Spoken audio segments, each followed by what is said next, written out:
Hello, random person, who I assume is both intelligent and good looking.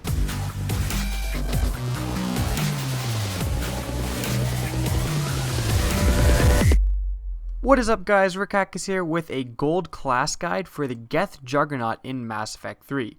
So this guy, I see a lot of people have him, but not many people know how to play him. The first and most important thing you need to level up is Hardened Platform.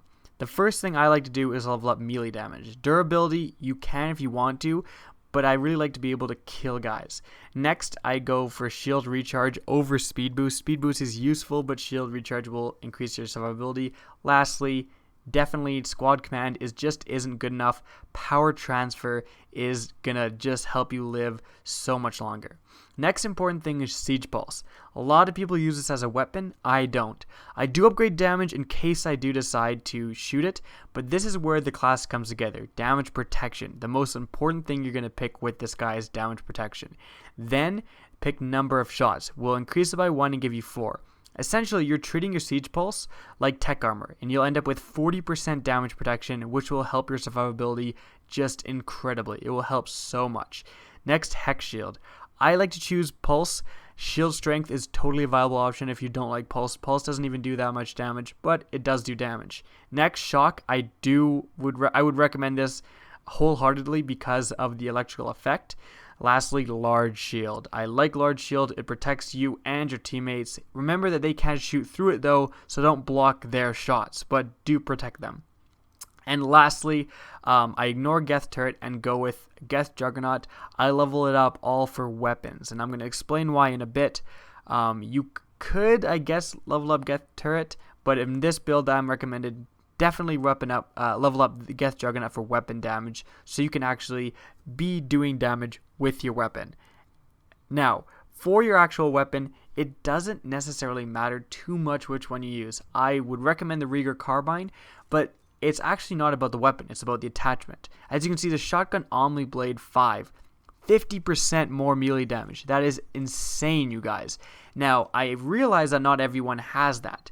So if you have the Pistol Melee Stunner or the Assault Rifle attachment, the Assault Rifle Omni Blade, use an Assault Rifle. If you're a new player, you have the Geth Juggernaut, you want to play gold, but the only thing to do with melee is the Assault Rifle Omni Blade, then use an Assault Rifle. Use your favorite Assault Rifle with the Assault Rifle Omni Blade, because basically you're using whatever attachment you have, even if you have the Shotgun Blade attachment I'm showing right now, basically whatever attachment you have that has the highest increase to melee damage, use that. And then the weapon is secondary to the attachment. The attachment is the most important thing, so get the most melee damage possible, then go for the gun. You probably are going to have the most melee damage on a shotgun, and so when you select your shotgun, use a powerful shotgun. You know, the Grawl Spike Thrower, the AT-12 Raider, the Claymore, the Wraith, even the Geth Plasma Shotgun, something that packs a wallop to be able to take down bosses, because this guy is really good at attacking bosses. Again, if you have as many guns as I do, I'd recommend the Rieger Carbine, definitely my favorite gun. And I also include the barrel that increases damage and also damage against armor, again to take down those bosses. For the gear, Juggernaut Shield. It has a Juggernaut in the name, guys. It's basically meant for this guy. It increases shield and increases melee damage.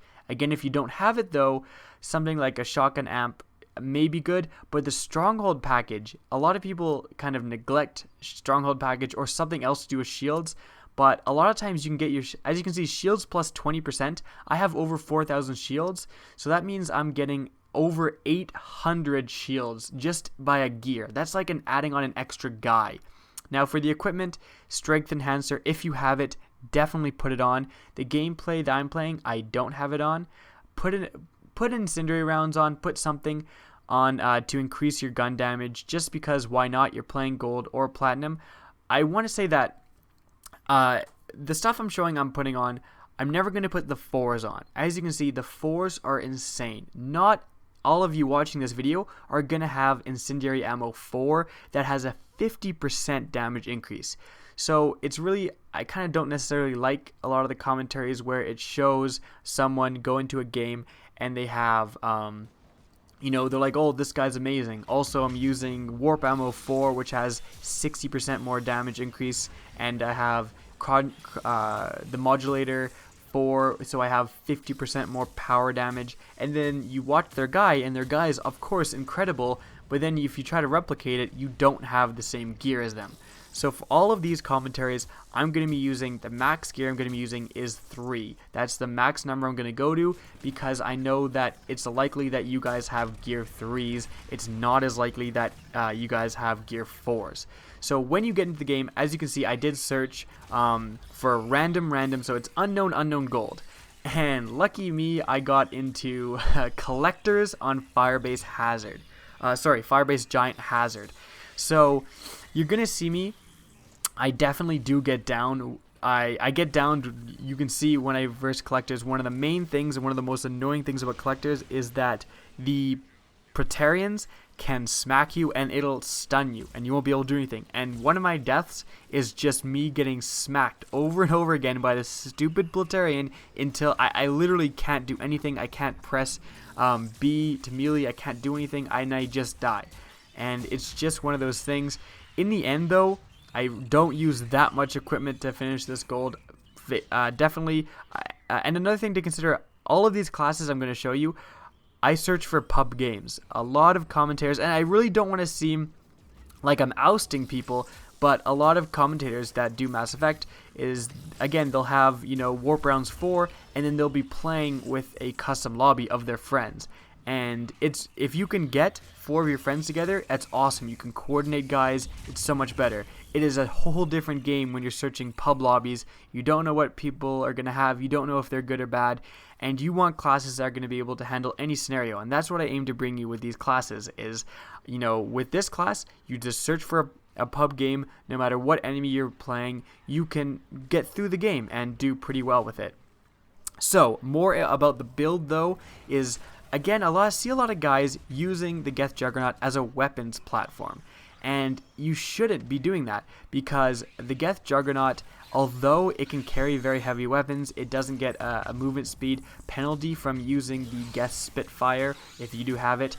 It's not really the best. You shouldn't necessarily be trying to shoot guys from far away with a Black Widow that's, has all the greatest attachments on it, because your guy is very large, he's very slow, and if you try to, fight a Ravager from across the map, you're going to be doing a lot of damage with, a spec-out sniper rifle, but you're not necessarily meant for that. You want to be in the fray, you want to be using your melee as much as possible to make sure you're healing and not dying, but you also want to be using your shotgun. In this game, you'll see me, the Rieger carbine is extremely powerful.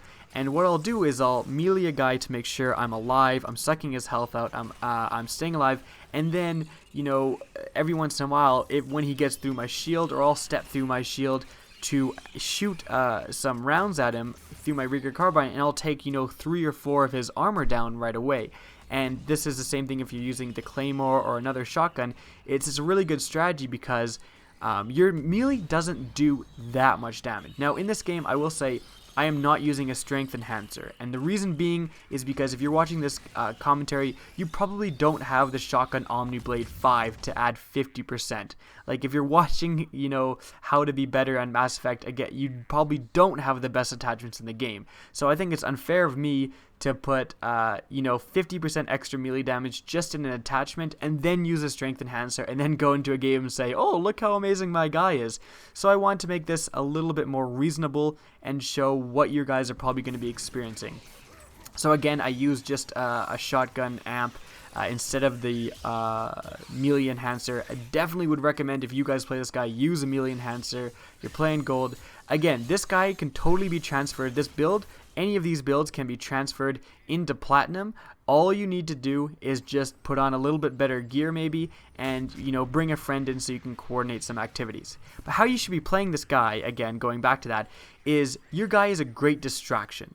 Your guy is not going to be the damage dealer of the game. Now, of course, the Geth Juggernaut is going to get some kills and can totally take on bosses by himself. But it's going to be your teammates that are less suited for fighting guys up close, like if there's an N7 Paladin, if there's a Geth Trooper Soldier. Actually, while I was filming my Geth Trooper Soldier build, you'll see, I would recommend watching that if you're interested. in seeing basically some more Geth Juggernaut gameplay, because in that there's a Geth Juggernaut that has the exact same build I outlined in this video, and he's doing amazing, and you can see how useful it is to have a Geth Juggernaut that's basically invincible go in and just distract all the bosses, while I, playing the Geth Trooper Soldier, just sits there and flames the guys that are distracted by him and just destroys them. So you should be going in. You should not really have more than one Geth Juggernaut unless you're doing a very specific strategy on a very specific map. But if you're the Geth Juggernaut, you want to go right for the bosses, and you want to distract them as your guys who are way weaker than you will deal all the damage. And that's how you want to play this character. I wish you luck. Again, the main thing about this class is definitely the Siege Pulse acting as tech armor, giving that 40% extra damage protection is insane and will save you in so many scenarios. If you don't do it, you'll just die so much. And if you're the Geth Juggernaut and you die, you're doing something wrong.